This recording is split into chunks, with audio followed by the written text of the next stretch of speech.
sa inyo pong mensahe ng pagpapatotoo. Praise the Father. At ngayon po mga kababayan, sa pagpapatuloy ng ating pong pasasalamat sa araw na ito, meron po tayong espesyal na panauhin na makakasama natin at maghahati din po ng mensahe ng kanyang pasasalamat. Ating pong tinatawag ang Philippine Vice President Sara Zimmerman Duterte.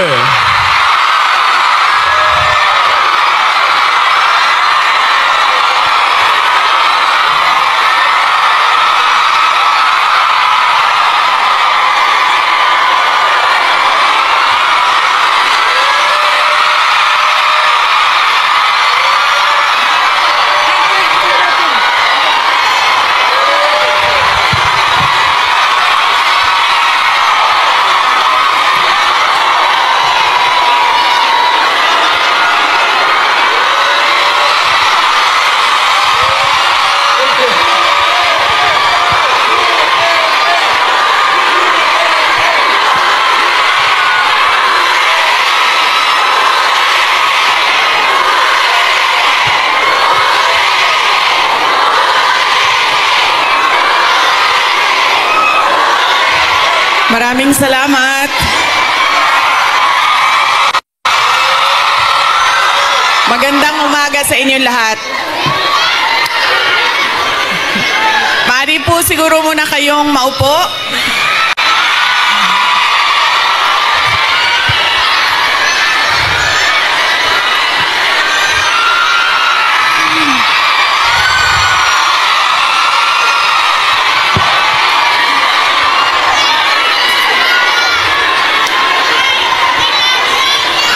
Maraming salamat. Mahal ko kayo.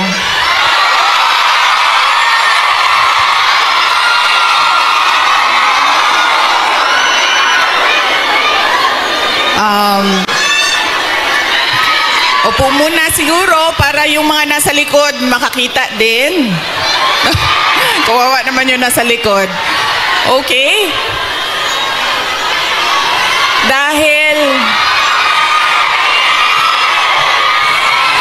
Dahil kayo ay sumisigaw ng Duterte, suspended na kayo lahat bukas.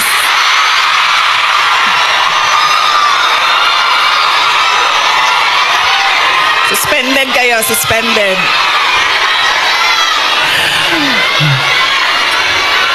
Joke lang.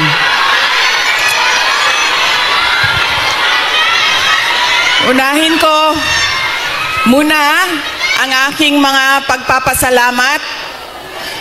Mga thank you muna dahil baka sa sobrang daldala natin mamaya sa sobrang pagbibigay ng mensahe ay makalimutan ko ang mga pagpapasalamat. Kaya mabuti nang mauna ang mga pagpapasalamat. Una, tayong lahat ay nagpapasalamat sa Hong Kong government and sa Hong Kong police sa kanilang tulong sa atin para mabuo ang ating pasasalamat ngayong araw na ito. We would like to thank the Hong Kong government and the Hong Kong police for their cooperation, for their support to our Thanksgiving this morning on this very beautiful Sunday. Marami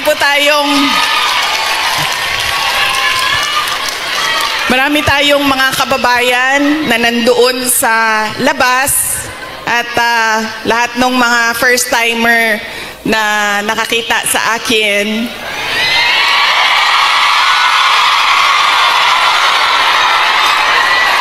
Sabi nila, ang ganda mo pala, bakit mukha kang...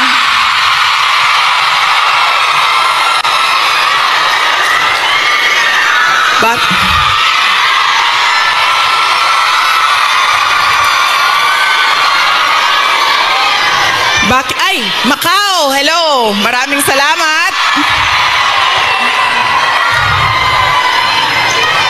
Okay. Sabi niya, ang ganda mo pala, bakit mukha kang...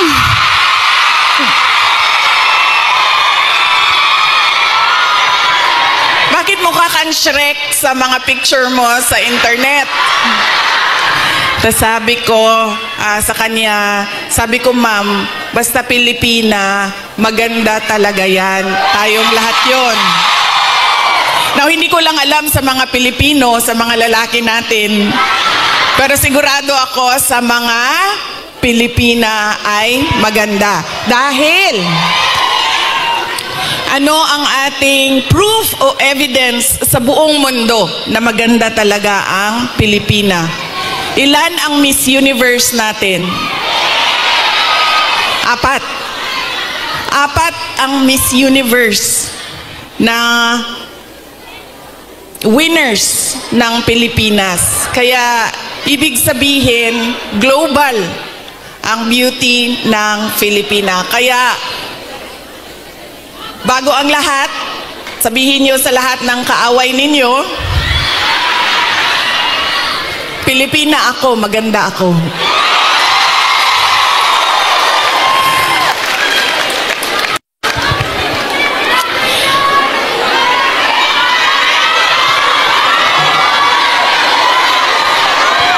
Sabi natin, 'di ba? Para sa Diyos, para sa bayan, para sa bawat pamilyang Pilipino. Nauna ang pasalamat ko sa Hong Kong government, pero ang unang pasalamatan natin ay ang Diyos. Para sa araw na ito, para sa magandang araw na ito, at para sa oportunidad, pagkakataon na ibinigay niya sa atin na magsama-sama ngayong March 9 dito sa Hong Kong. Dinala niya tayo lahat dito para sa bayan.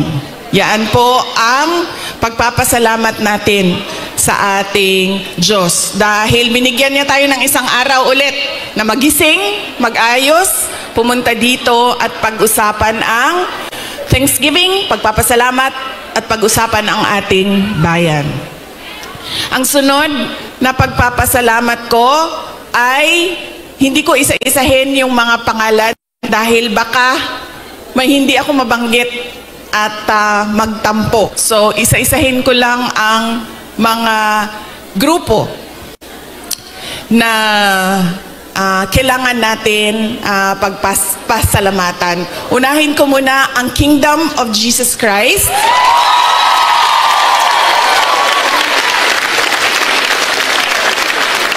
Dahil sa kanilang pagod, luha at pawis para mabuo ang ating Thanksgiving ngayong umaga na ito. Ang sunod na kailangan natin pagpasalamatan kailangan ko pagpasalamatan ay kayong lahat, mga kababayan namin, mga kababayan namin dito sa, ang iba galing pang Pilipinas. Marami tayong mga bisita na galing Pilipinas, galing Hong Kong, galing Macau, meron pang galing sa China, at merong galing Japan.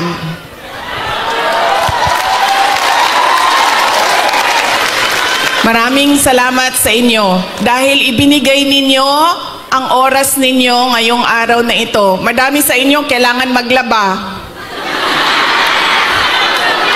Kailangan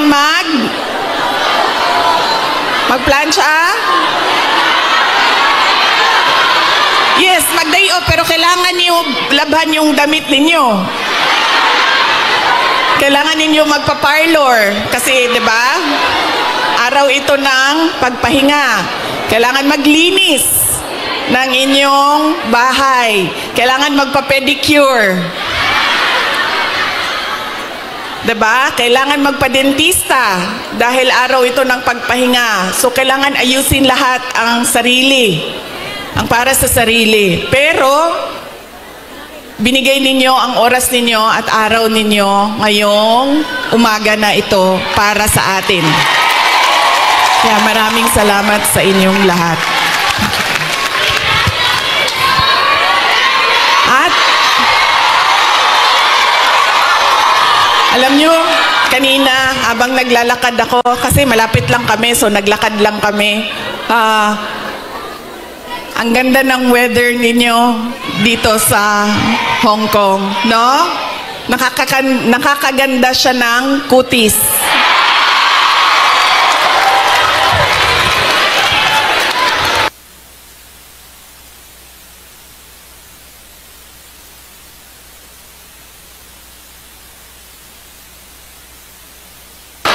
Anong sabi namin na nakatira sa Pilipinas at yung mga nakatira sa mga kababayan natin sa Middle East?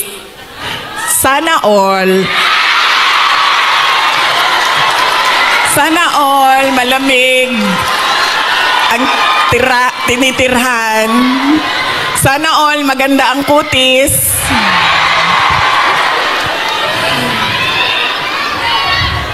Kaya isa din yan sa dapat ninyong ipagpasalamat sa Diyos.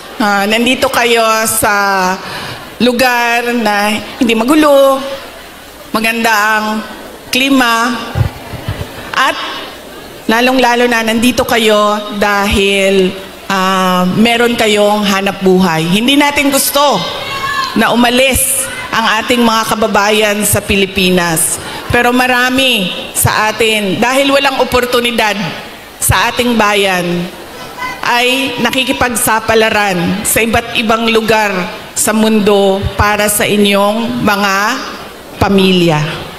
Kaya yun ang sunod natin na pagpasalamatan, yung ating mga mahal sa buhay. Bawat pamilyang Pilipino, kailangan natin magpasalamat sa kanila dahil binibigyan nila tayo ng lakas, sinusuportahan nila tayo, at tinutulungan nila tayo sa ating pakikipagsapalaran sa ibang lugar. Ayaw nila na umalis kayo, ayaw nyo rin na iwanan sila.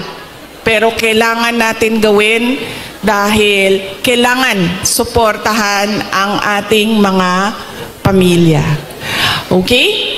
Pagpapasalamat, ulitin ko sa Diyos, sa Hong Kong government, Hong Kong Police, sa KOJC, sa inyong lahat, mga kababayan namin na nandito, at syempre kailangan natin pasalamatan ang PDP Laban.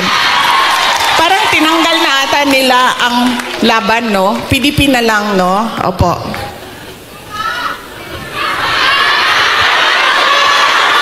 Ha? Okay, suka. May dala sila para sa inyong lahat. Inutusan silang bumili ng suka. Nagdain taon silang sinamak. Sa gusto. Nagdala po sila og pinakurat. Kinsay gusto. Okay. Bagay na sa lechon Macau og pinakurat. Kaganina bitaw naglakaw ko dito. Kanaganing ay, sorry. Kanina naglalakad ako doon. Yun bang nakabitay ng mga lechon Macau ba yan, no? Sa isip ko kanina. Sabi ko, kakain kaya muna ako. So sabi ko, ay hindi, picturean ko na lang muna. Andito sa aking cellphone yung roasted duck at yung roasted goose. Roasted goose. At, tikman ko nga yun. Balikan ko. Roasted goose at yung parang lechon Macau. Bagay sa suka.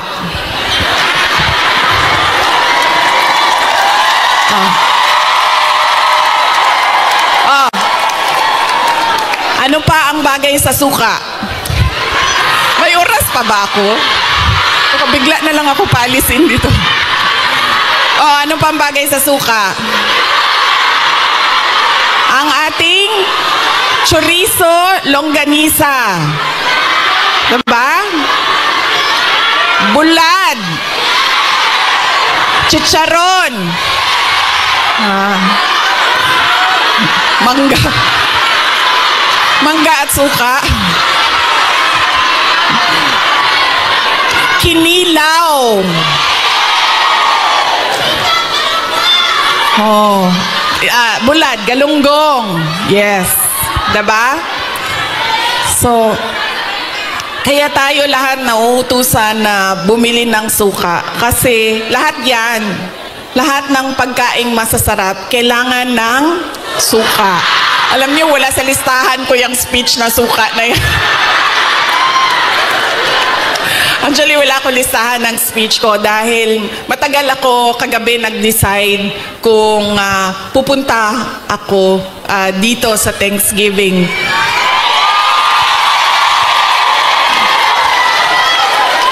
Kaya wala akong listahan ng speech. Pero yes, alam nyo, marami siguro sa inyo ang nautusan na bumili ng suka at mantika. Mantika, suka, ganyan. Noong kayo ay bata pa. Opo. Pero sa amin kasi, sa bahay namin, nag-grocery kasi ang nanay ko. So lahat yang mga gamit sa kusina, binibili na ng nanay ko. Nautusan lang ako lagi doon sa kanto, sa tindahan, bumili ng Coke. Ng Coke.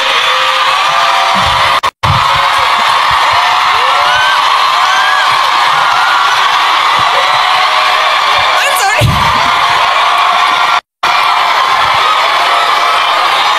Totoo yan. Hindi joke yan totoo yan.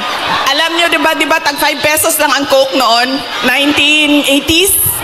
Or less pa nga ata siguro? 5 pesos? O, mga 4 pesos ang Coke noon. Tapos ang pera natin, yung papel na green na 5 pesos. Oo, yan yun. Pero totoo yan hindi Coca-Cola kasi kayo naman, pag sinabing Coke, tapos wala pang noon, wala pang 1.5, 2 liters. Litro lang yan. Litro lang yan nung kapanahonan natin. So yun. So, saan na tayo? Sa pagpapasalamat. Papasalamat tayo sa PDP. Ating mga kandidato sa PDP. Aabot tayo dyan mamaya. And syempre, kailangan natin magpasalamat kay Pastor Apollo Kibuloy for his generosity. Alam nyo, bumisita ako sa kanya nung siya ay nasa hospital, sa Pasig Hospital. Sabi niya sa akin, kung hindi ako nakulong, kung hindi ako inoppress, pinahirapan, hindi ko maisip na tumakbo para tumulong sa mga nakakulong, sa mga pinapahirapan at sa na-oppress.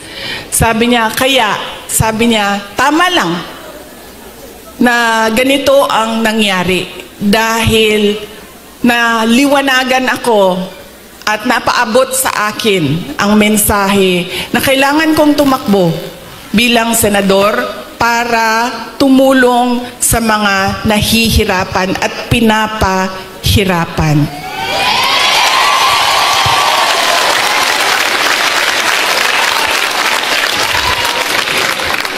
Sabi din niya sa akin, sabi niya, ikaw, kahit anuman ang sabihin man nila na kasalanan mo ang lahat ng ito, Inday Sara, sabihin man nila, kasalanan mo ito dahil hindi ka tumakbong Pangulo.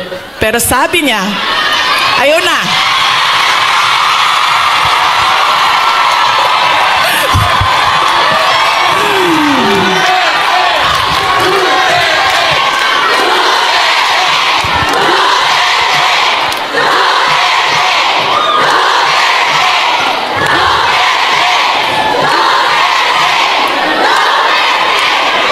Sabi niya, makinig tayo kay Pastor Apollo Kibuloy dahil siya ang araw-araw nagbabasa ng Bible. Siya ang nakakaalam by heart kung ano ang salita ng Diyos. Anong words of God? Sabi niya sa akin, sabi niya, ikaw, sabi niya, ganitong nangyari sa buhay ko. Sabi niya, Inday Sara, ganyan din nangyari sa buhay mo dahil hindi pwede na ikaw ang mauna at sila ang sumunod. Dahil wala ng katapusan. Dapat sila ang mauna at ikaw ang sumunod.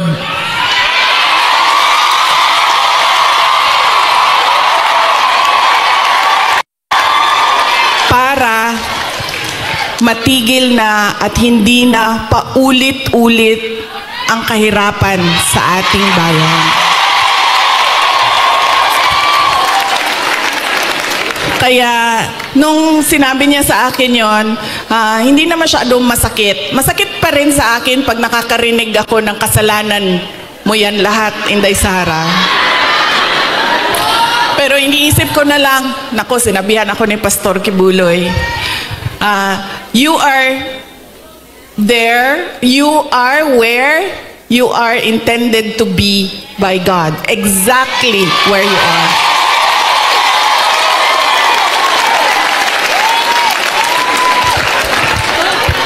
So yaan po, hindi pa, alam mo, hindi pa ako nangalahati sa pagpapasalamat ko kaya bilis-bilisan natin. Hanggang anong oras ba ako pwede, sir?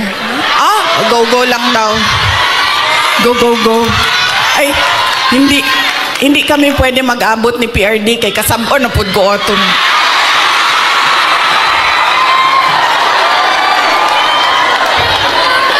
Kibaw mo nang nagsayo ko. Tagalog eh. Alam nyo, bakit ako nandito ng maaga? Gumising talaga ako ng maaga. Ang alarm ko, 6:30 a.m., 7 a.m., 7:30 a.m., 8 a.m. Apat yung alarm ko. Para hindi kami mag-abot ni President Rodrigo Duterte. Kasi pagagalitan na naman niya ako sa mga pangyayari. No, hindi naman siya nagagalit. Actually, mabait. Kumalma na si PRD nung medyo nagka-edad na siya. Mahal ko kayo.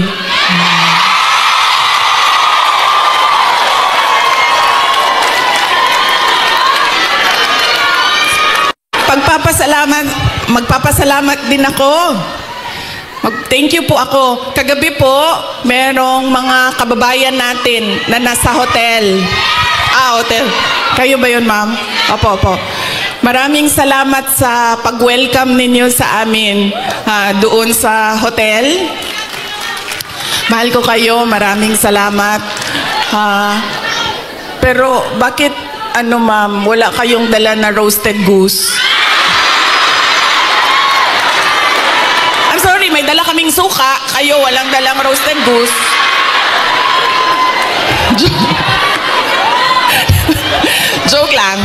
Joke lang. Pero salamat salamat sa pag-welcome ninyo sa amin doon. Sigurado ako na kahapon may kailangan din kayong gawin. Busy din yung oras ninyo. Pero pumunta kayo doon at winelcome nyo kami sa hotel. Maraming salamat sa inyo.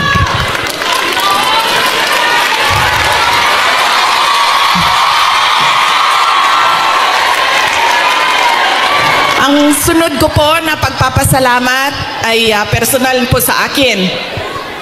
Para sa inyong lahat, mga kababayan namin dito sa China, sa Hong Kong, sa Macau, dahil noong 2016 ay nagkita-kita din tayo dito para sa pagpapasalamat, tapang at malasakit at suporta sa administrasyon ni Pangulong Duterte. Kaya Papasalamat po ako dahil from 2016 hanggang 2025 ay nandyan pa rin kayo at nandito pa rin kayo para sa bayan. Maraming salamat. Sunod po ay personal pa rin ang pagpapasalamat ko sa inyong lahat, sa tulong ninyo, sa kampanya ninyo, sa suporta ninyo para sa akin at sa boto ninyo noong nakaraang halalan noong 2020.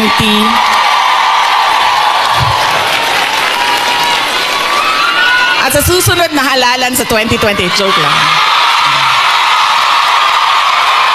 Joke. Sandali lang.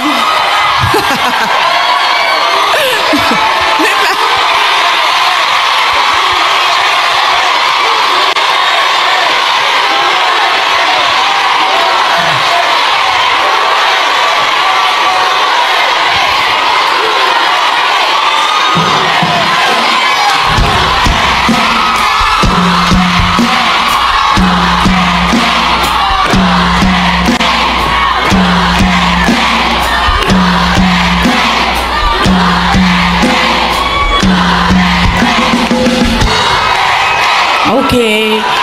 Papunta na po ang suspension order. Sige. Sige. Maraming salamat sa suporta ninyo noong 2022. Thank you very much sa inyong lahat, mga kababayan. Alam nyo, una ko pong naramdaman na mukhang mananalo ako sa eleksyon dahil nakita ko ang overseas absentee voting results. Una siyang lumabas. So nakita ko na I think 98% lahat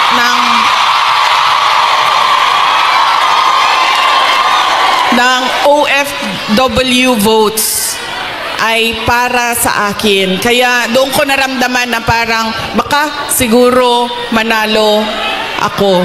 Kaya maraming salamat sa inyo.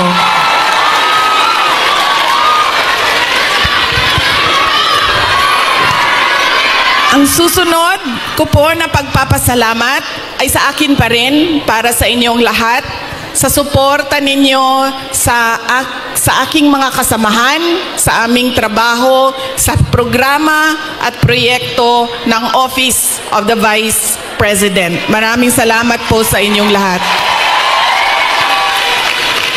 Dahil kayo lang po ang sumusuporta sa OVP, ang buong gobyerno po ay iniwanan na po ang OVP.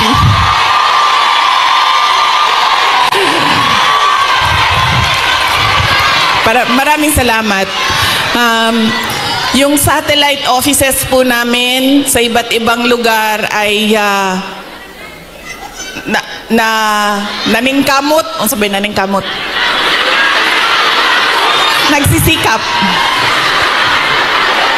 Yung satellite offices po namin ay nagsisikap na mahanap yung mga geographically isolated and disadvantaged areas at hindi lang nakatuon sa National Capital Region. Kaya salamat po sa suporta ninyo sa Office of the Vice President.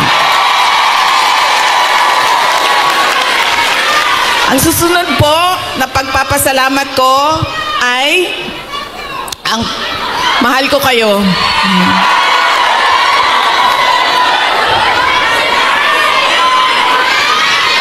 Kaya po hindi ako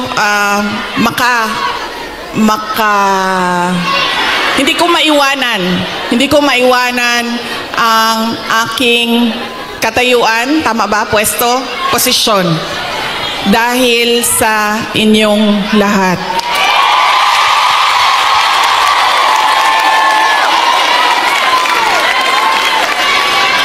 Ang sunod na pagpapasalamat ay mula po sa aming pamilya, ang pamilya Duterte.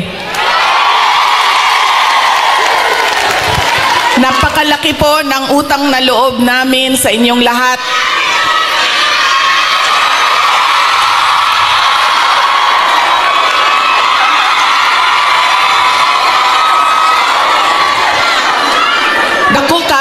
mo ang utang nga kabubuton kaninyong tanan, mga kaigsuunan namo.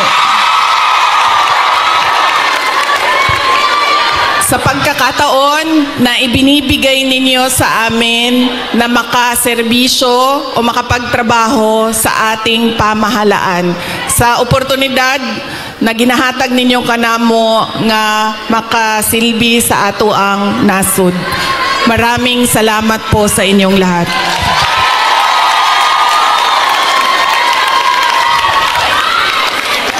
Okay, so yan na po ang aking mga pagpapasalamat. Meron pa ba akong hindi na Maraming salamat, ma'am.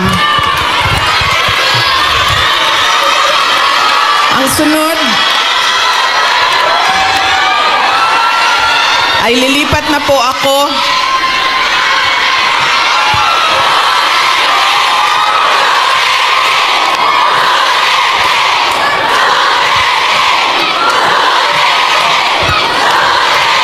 paminaw sa mo ba?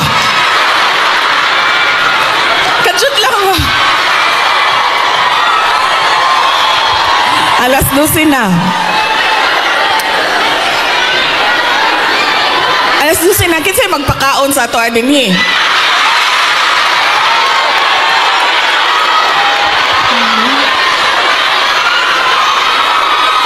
May pagkaon? May Jollibee. May Jollibee daw, sabi ni ma'am.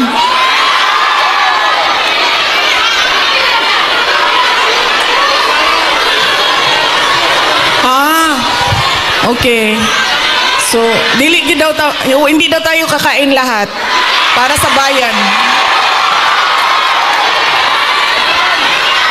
Okay. Sige, okay lang. Kailangan ko din naman magpa-reduce, so okay lang.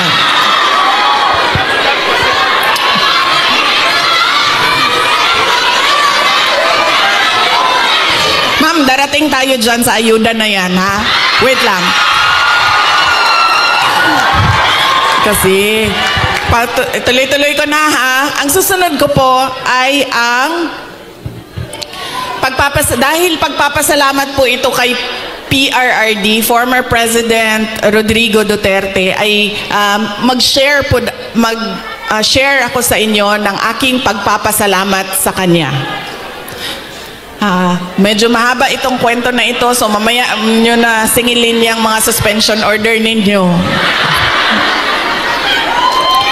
Alam nyo, isa lang, sa lahat-lahat siguro ng pagmamahal or generosity ni former President Rodrigo Duterte, isa lang ang stand out.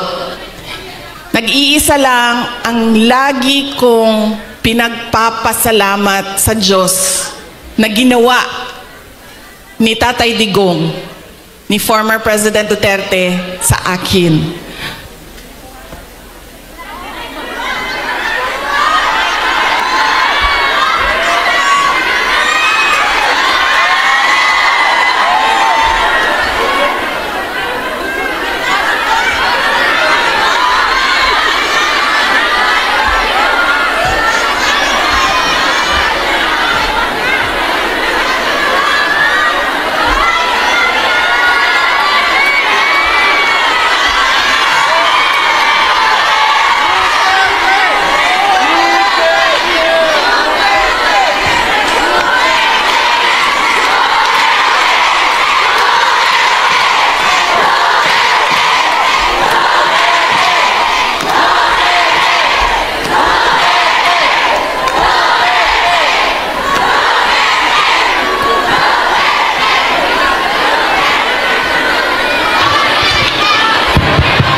Hello?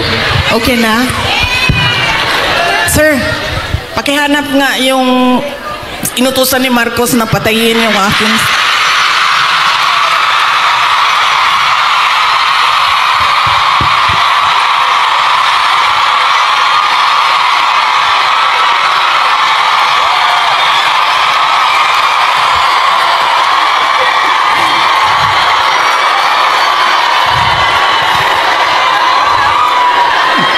Yan. yan. Dahil sa mga ganyan, nakakasuhan ako eh. Malay natin, di ba? Baka may inutusan dyan.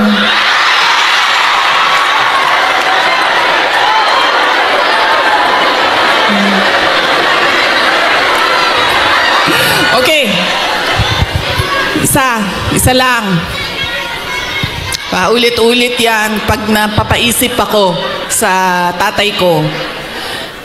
Binigyan halaga niya at inulit-ulit niya sa akin ang kahalagahan ng edukasyon. Hindi niya ako tinigilan. Alam niyo, si PRD, yun pong mga nasa harap, kailangan nyo po umupo kasi hindi makakita yung nasa likod. Hindi siya tulad ng tatay ninyo na malambing, mapagmahal. Hindi ganyan ang tatay ko. Ang tatay ko galing siya sa generation na laging galit. 'Di ba? Sino yung may mga magulang na yung generation na laging galit?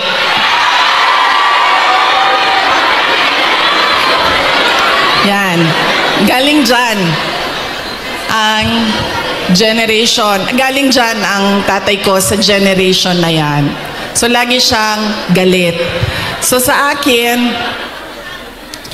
maalala ko, sinabi niya talaga sa akin, paulit-ulit habang ako ay lumalaki. Ikaw, sabi niya, hindi ka tao sa paningin ko. Napaisip ako noon, diba? Sabi ko, pusa o aso? Sabi niya, hindi ka tao sa paningin ko kung hindi ka abogado o doktor. Totoo yan. So, paulit-ulit niya yan na sinasabi sa akin. So, syempre, pag ikaw bata ka, diba? Papasok yan paulit-ulit dyan sa iyo. So, ako din, habang ako ay nag-aaral, nung ako ay lumalaki, nag-aaral ka, elementary, high school, napasok na sa isip ko. At 4 years old hindi ko alam, baka sa tiyan pa lang sinasabihan ako ng tatay ko, ikaw, hindi ka tao. O hindi ka... Kasi 4 years old pa lang, sa yearbook ko ng kindergarten, nakalagay doon, I want to be a pediatrician. Imagine nyo, hindi doktor Alam ko kung ano ang specialty ko. Sabi ko, I want to be a pediatrician. Andyan pa yan hanggang ngayon, ang yearbook na yan. Kaya, nung ako ay paulit-ulit yun, alam ko na magiging doktor ako. Alam ko na magiging doktor ako. Nung panahon na kailangan mag-apply ng entrance exam sa college, di ba? Kailangan natin mag-apply sa mga colleges and universities. Hindi nila alam, ng mga magulang ko, nag-apply ako sa University of the Philippines. Nung nag-apply ako sa University of the Philippines, syempre nilagay ko din naman yung science courses. Pero nilagyan ko din siya ng political science. Nung nakita ko ang result at nalaman ng mga magulang ko yung result, nakalagay doon, na-waitlist ako sa political science. So sobrang excited ko. Hindi nila alam na gusto ko mag-college sa Manila. Kaya sikreto ako na nag-apply. Sobrang excited ko. Sabi ko sa mga magulang ko, pumasa ako ng UP. Pero political science kasi yung kurso. So sabi ko, gusto ko sana pumasok ng UP Diliman yun UP Diliman. Tapos political science yung kurso. Sabi ng nag-wild, galit Naggalit si PRD. Sabi niya, di ba, sabi mo, simula nung bata ka pa, gusto mo maging doktor? Pre-med ba ang political science? Tapos sabi niya, hindi ka pwede pumasok ng University of the Philippines. Kahit saan man yan. Sabi niya, dahil kilala ko ang ugali mo. Anak kita. Alam ko kung anong ugali mo. Sabi niya, marirecruit ka lang ng makabayan. Aakyat ka. Totoo ito, sinabi niya. Aakyat ka ng bundok. Magiging NPA ka. Ikaw ang magiging head ng New People's Army at ikaw ang makakalaban ko pagdating ng panahon. Kaya hindi ka pwede pumasok ng University of the Philippines. So sabi niya, pumili ka. Kahit anong paaralan dito sa Davao, pumili ka dyan. So sabi ko sa mama ko, Ma. So sabi ng mama ko, sige na lang, kasi sinabi mo man doktor, so mag-pre-med ka na lang. Okay. Nag-pre-med ako. Tapos, syempre, papunta akong doktor, so binilisan ko yon, natapos kaagad ako, and then ito na, mag-medicine na. Sobrang excited si President Duterte na magpapasok na ako ng medicine proper. Siya ang pumili ng paaralan. Siya ang pumili kung saan ako titira. Tapos, pumunta na lang siya sa akin at sinabi niya na, ayan na, may school ka na, na-enroll ka na, may bahay ka na, pumunta ka na lang doon ng ganitong date. So pumunta ako doon. Pagdating ko doon, kompleto na. May kama na ako, may washing machine, may refrigerator, may kotse pa. Ganyan siya ka-excited. Sige ma'am, ipa-adapt kita sa tatay ko. Huwag ka mag-alala. Ganyan siya ka-excited noong ako ay medicine na. Tapos, syempre, hindi naging successful yung aking pagpasok sa School of Medicine. Isang taon pa lang, 1 year, actually 1 sem pa lang. First sem pa lang, alam ko na parang fish out of water. Alam nyo yung, bakit madali para sa kanila, nahihirapan ako, sobra. Tapos dumating ang second sem na halos hindi na ako pumapasok. So kinabahan na ako. Kasi 'di ba sa probinsya, 'di ba sa Atua, pagpadala ka sa Manila kasi ako nag-med school, pag ipadala ka sa Manila, parang malaking send-off 'yon. Congratulations sa anak ko, graduate ng ganito. Congratulations at magiging doktor yan. Class off. Ganon, diba? So ako, syempre kinabahan na ako kasi hindi ako makakauwi. Pinadala ako sa Manila para maging doktor. Tapos uwi ka, drop out. Nag-apply ako ng, naisip ko pa noon, nung pinag-iisipan ko ang kapalaran ko, sabi naman ng tatay ko, doktor daw o abogado. So dito na lang ako sa abogado. So lumipat ako, nag-apply ako sa San Beda College kasi at the time na nagdesisyon ako, San Beda College na lang yung bukas sa mga exams, entrance exams. So hindi ko pa sinabi kaagad sa mga magulang ko na nasa San Beda na ako. Nalaman na lang nila dahil nagsabi ang driver. Sabi niya, hindi na yan siya pumupunta ng Cavite. Lagi kaming nandyan sa Menjola.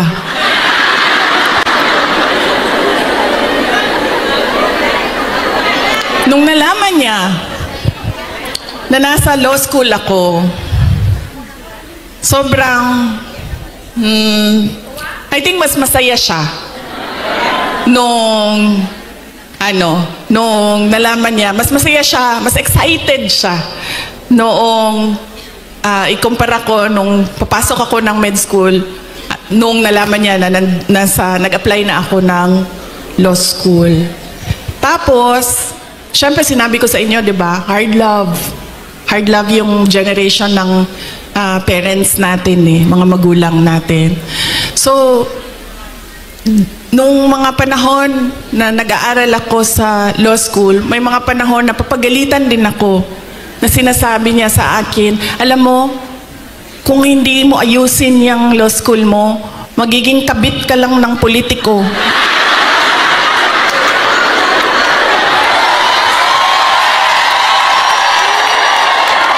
Ganyan. Ganyan siya kung, di ba pangit pakinggan sa atin? Pero ganyan yung style niya para idikdik sa'yo na mag-aral ka. Tapos meron pang isang beses na sinabihan niya ako, alam mo, kung hindi ka mag-aral ng mabuti, magiging halaman ka lang dyan sa gilid. Ganyan yung force by which he emphasized into my brain that I need to become a lawyer. So nung pumasa na ako ng bar, doon ko nakita ang pagbabago sa magulang ko. Hindi sa nanay ko dahil ang nanay ko sobrang supportive nun. Kahit maging halaman ako, didiligan ako nun eh. Ganyan kabait ang nanay ko. Diba? Pero nung nakita niya yung grade ko sa bar exams at nakita niya na mas mataas yung grade ko sa bar exams kesa sa kanya nung tatay ko. At hindi lang 0.1, 0.2, 0.3. 5 points ang layo namin sa grado. Doon siya nagbago. Parang naging tao na ako sa paningin niya. Lalo pati, pag every time nababanggit yung grade sa bar, hindi na siya talaga nagsasalita. Tapos lagi ko pa sinasabi sa kanya, sabi ko, partida yan pa ha, kasi hindi ako nag-aral eh. Kung nag-aral ako, top-notcher ako eh.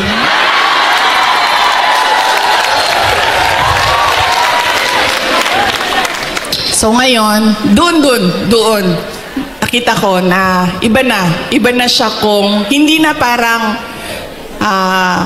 anak ka lang, hindi na parang pantay na kami. Tao na ako. Buong tao na ako sa paningin niya. Ganyan yung emphasis niya sa education. Kaya ganyan din, hanggang ngayon, ganyan din. Alam niyo ba, sa mga apo, kabahan ka pag nagtanong na si PRD kasi didiretso yan, oh, anong grade na ito? Anong eskwelahan? O ito, anong grade na? Anong eskwelahan ito? O ito, anong grade na? Anong eskwelahan? Ganyan. Si PRD kamusta ng apo. Hindi siya, uy, masaya ka ba? May boyfriend ka na ba? May girlfriend ka na? Saan mo gusto kumain? No. Pag makita niya, anong grade na? Anong eskwelahan? Anong grade na? Anong eskwelahan? Okay. Nag-aaral? Okay. Ganon pa rin. Ka-hardliner siya sa education.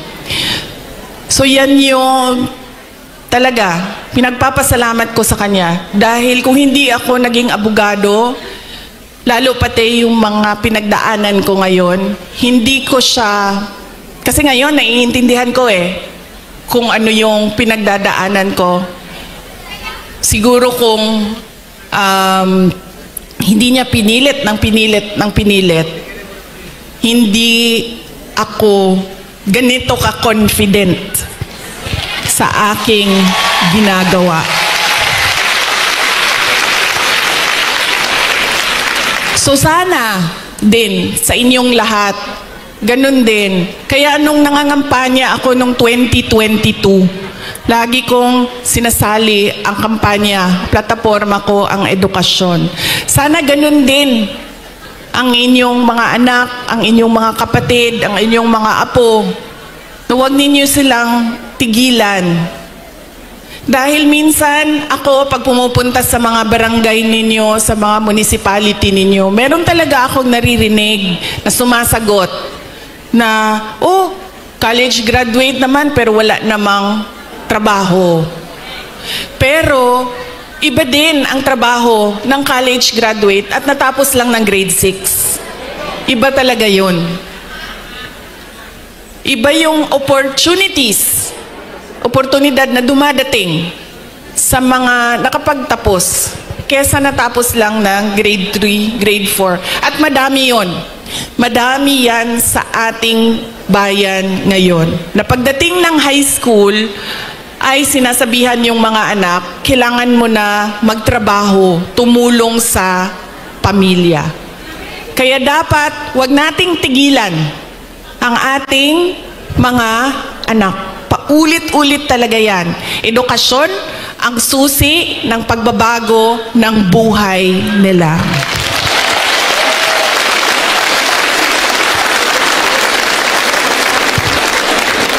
Pagpapasalamat para kay PRRD para sa edukasyon. Ang susunod po ay ang pagpili natin ng kandidato sa 2025, ngayong darating na buwan. Kay bao mo na tagam, nakakaon ba akong tagam atong 2022, no?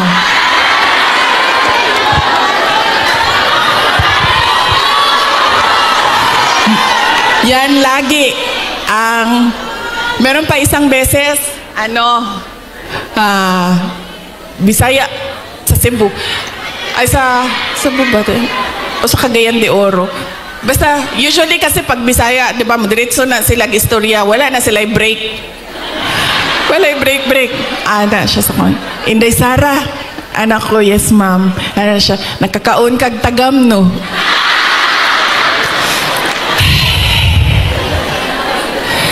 Anak na lang ko sa iya, sagdi na lang ma'am. Basta ikaw, makakaon ka o sakto, okay na ko.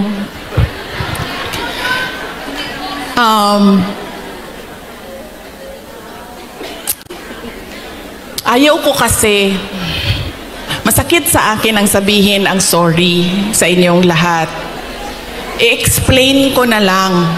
Kasi alam nyo, kahit saan ako pumunta, sabihin ko sa inyo, sa Samar, ito talaga mga maalala ko eh. Samar, Pangasinan, Batangas. Dito sa Mindanao, sure na moingon na siya, moingon na gid na sila o imuhaning sala tanan. Wa na nay lali sa Mindanao. Bago lang, saan yun? Bago lang. Parang kahapon ba yun? Ay, kahapon. Kasi dinala ko yung youngest ko sa Disneyland. So na ay mga taga Cebu. Ana ang mga taga Cebu. Kibaw ba ka Inday Sara no? Nabudol ba may tungod nimo?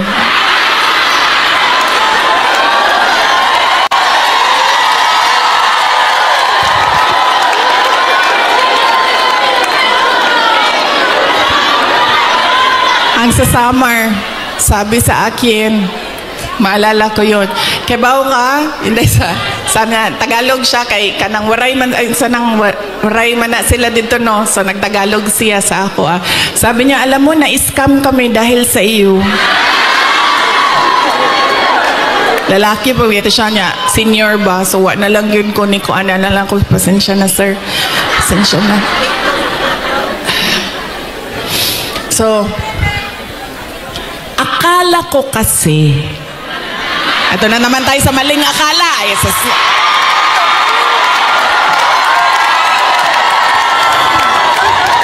Hindi totoo ito. Akala ko kasi, gusto niya ng mas magandang bayan, maayos na Pilipinas kung ano yung pinagdaanan natin noon. Kasi ang plataforma namin nung tumakbo kami, unity at continuity.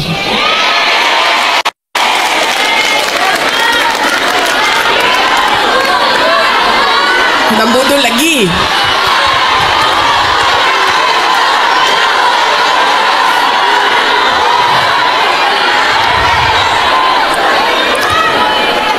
Kasi ako, sumusunod ako sa tatay ko. Ibig sabihin, sa trabaho ba? Hindi ako sumusunod sa tatay ko sa personal. Kaya nga ako nagtatago, di ba? Sumusunod ako sa trabaho. Nag-mayor siya. Nag-vice mayor siya. Nag-vice mayor ako. So, ang ginagawa ko, there has to be something, added value ba? Value added sa iyo. Diba? Kasi, paano ba naman na binoto namin ito si Rodrigo, pero binoto ka namin, wala namang value added. Wala namang dagdag na kahalagahan sa iyo. Diba? So, sumusunod ako sa tatay ko. Nag-vice mayor siya, nag-vice mayor ako. Nag-mayor siya, nag-mayor ako. Noong, sandali lang ma'am, mamaya na yung president ma'am. Wow. Sandali lang. So nung mayor ako, ano ba yung targets ko as mayor? 'Di ba? Kasi kailangan may value added sa iyo. So sabi ko, okay, ganito na ang nagawa ng administration ni President Duterte. Saan pa ba natin dadalhin ang Davao City? So may target kami. Nung umalis ako sa Davao City as mayor, number 4, most competitive city na ang Davao City. Number 8 na kami sa mga pinakamayaman na syudad sa buong bansa.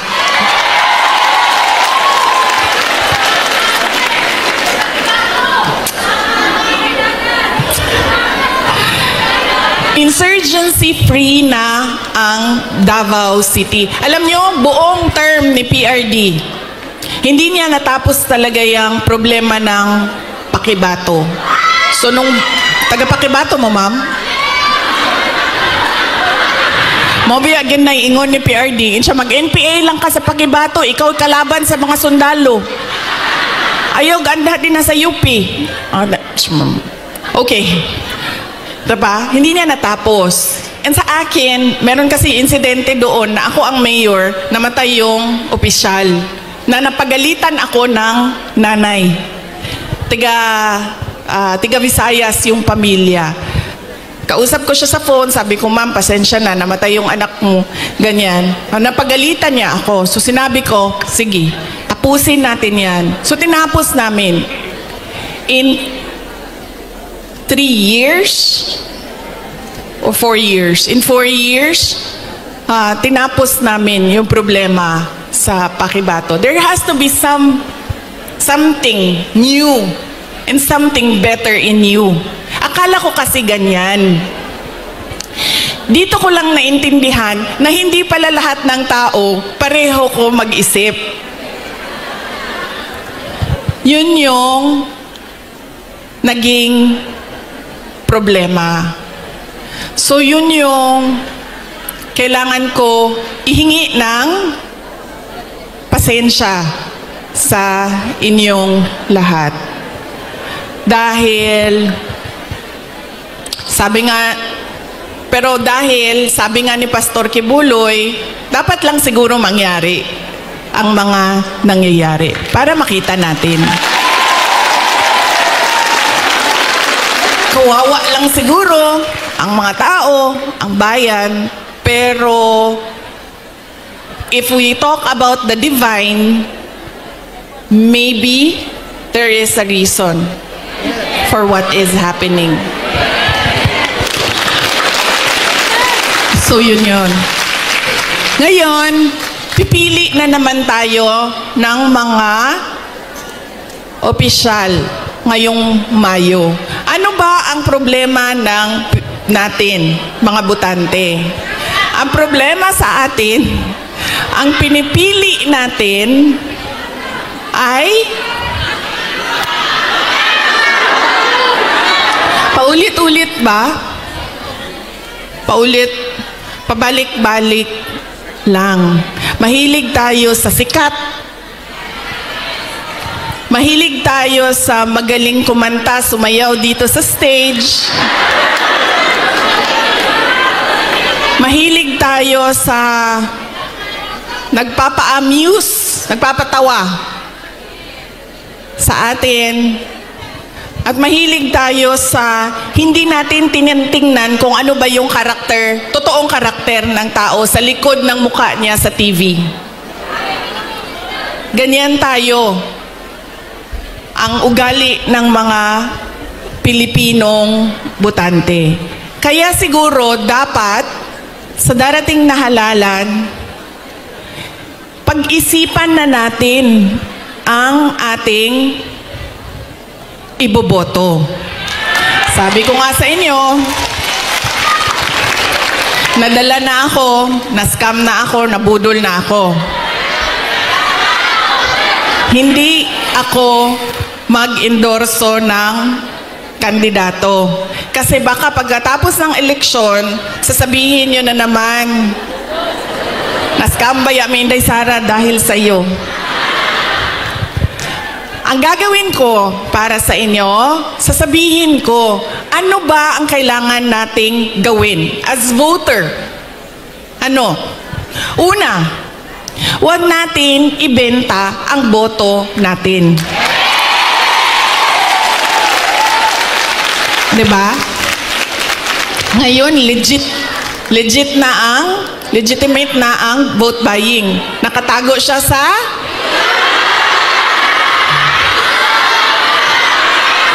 yan na, ma'am. Nandito na tayo sa topic na gusto mo, ma'am. Ayuda. Ganun na ang mga politiko ngayon. Bibigyan ko kayo ng example ng experience ko sa mga pagbibigay ng ayuda o vote buying. Noong barangay election na nakaraan, bago lang, tinanong ko yung isang kaibigan ko, ano bang ginagawa mo na suporta sa barangay candidates? Tapos sabi niya, ang ginagawa ko, humihingi ako ng tupad at AIX at binibigay ko sa mga barangay captain para ibigay nila sa supporters nila. So sabi ko sa kanya, okay, hindi ko magawa na ganyan yung suporta na ibigay ko sa mga local barangay candidates. Pero totoo yan. Hindi man pinag-uusapan, pero totoo yan na nangyayari. Nakikita nyo yan. Nakikita nyo yan doon sa mga probinsya ninyo. Kaya ang una, huwag natin ibenta ang boto. Pangalawa, pag tumingin tayo ng kandidato, tingnan natin kung ano yung promises na ginawa niya o sinabi niya noon. Tapos, tingnan natin, binigay ba niya yung kanyang promise? Saan? Unsa sa Tagalog ng promise? Pangako sa'yo? Binigay ba niya ang pangako niya sa'yo? O iniwanan ka lang niya sa ere at sumama sa iba?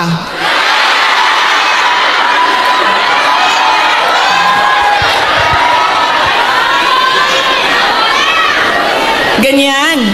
Ang pangalawa, na kailangan natin isipin. Itong kandidato na ito, paulit-ulit ko na to binoto Ano ba sinabi nito noon? Ano bang nagawa niya? Ano bang rason niya? Bakit hindi niya nagawa? At ano yung mga totoong nakikita ko na nagawa na? Yan yung pangalawa. Pangatlo, ito talaga. Wala sa buong mundo ang makakakontra sa akin kahit isa nito. Dahil ako ay produkto din ng political dynasty.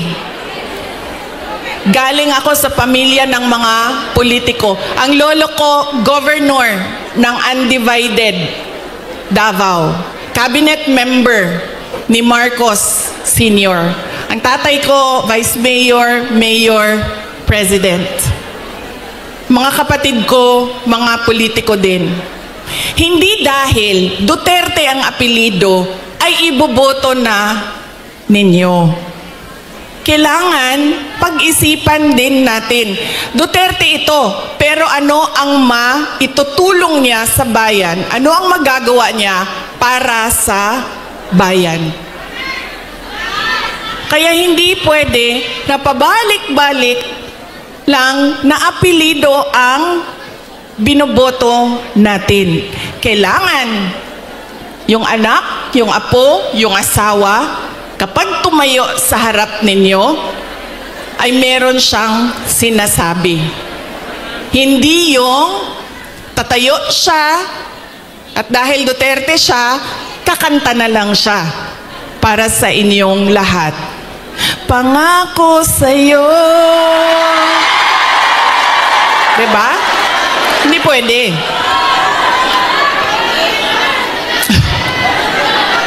Ma'am, ganyan talaga yan, ma'am. Sa tingin ko naman kasi talaga totoo, walang forever.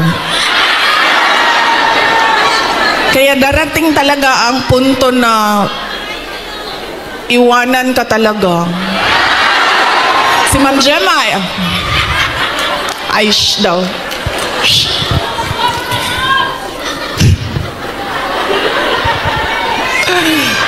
Diba? Hindi pwede yan. Hindi na pwede. Kasi yan yung ganun tayo dati. Oo, eto. Tinanong ko isang beses dito sa Manila, sa NCR. Tanong ko, ma'am, sinong kandidato niyo sa mayor? Sabi niya, si ano, ganito ang apelido. Sabi ko, di ba sila din yung mayor dati? Sabi niya, oo, yung uncle niya. Sabi ko, so bakit yan pa rin ang pipiliin ninyo? Sabi niya, nasubukan na kasi. So, syempre ako, hindi na lang ako nagsalita. Pero nakita ninyo ang ating behavior sa pagpili ng kandidato. Dahil anak, apo, asawa, nasubukan na kasi, parehong apelido, go, bibigay ko na yung napaka-special na right ko na bumoto. So, mahalaga, hindi dahil anak, hindi dahil Duterte ang apelido, ay iboboto nyo na. Pag-isipan ninyo, ano ba ang dala niya sa lamesa? Ano ba ang dala niya para sa bayan? 3, huwag ibenta ang boto. Ano ang mga pangako na napako? At pangatlo ay, hindi dahil galing yan sa sikat na pamilya, ay iboboto na ninyo kaagad. So tingnan natin ang mga karakter, accomplishment, abilidad, kapasidad ng mga kandidato nating senador. Kapag inutusan yan bumili ng suka, automatic na yan, may abilidad na yan. Diba? Saan nanggaling ang abilidad niya? Siyempre, kung saan yung saan yung bilihan ng suka. Doon yan sa shortcut na daan. Hindi yan sa sa malayo na daan para mabilis dumating ang suka. Pangalawa, inutusan bumili ng suka. Napadaan sa barkada. So, ang sinabi ay, ayun na ng mangga-mamba. Kadyot lang, ma'am. So, ang sinabi niya ay, pare, pahatid naman ito ng suka namin sa bahay kasi kailangan yan doon. Dito nang muna ako. 'Di ba? Abilidad. So, mahalaga yan. At kailangan natin pag-isipan itong eleksyon na ito. Kailangan natin baguhin ang ating pagpili ng kandidato. So yan ang aking mensahe para sa inyong lahat ngayong araw na ito. Mensahe ng pagpapasalamat, mensahe ng edukasyon, at mensahe ng pagbabago kung paano tayo pumili ng ating mga senador. Ay, hindi lang senador, governor, mayor, lahat ng ating mga public officials. So yan po ang aking, ilang oras yun, ma'am? 1 hour? 1 hour na mensahe sa inyo. Sana ay, alam nyo, gusto ko lumapit sa inyo. Kasi gusto ko personal yung pagpapasalamat. Kaso pwede ba na wag tayo magkagulo? Kasi kanina sa labas, nasisigawan na ako ng pulis.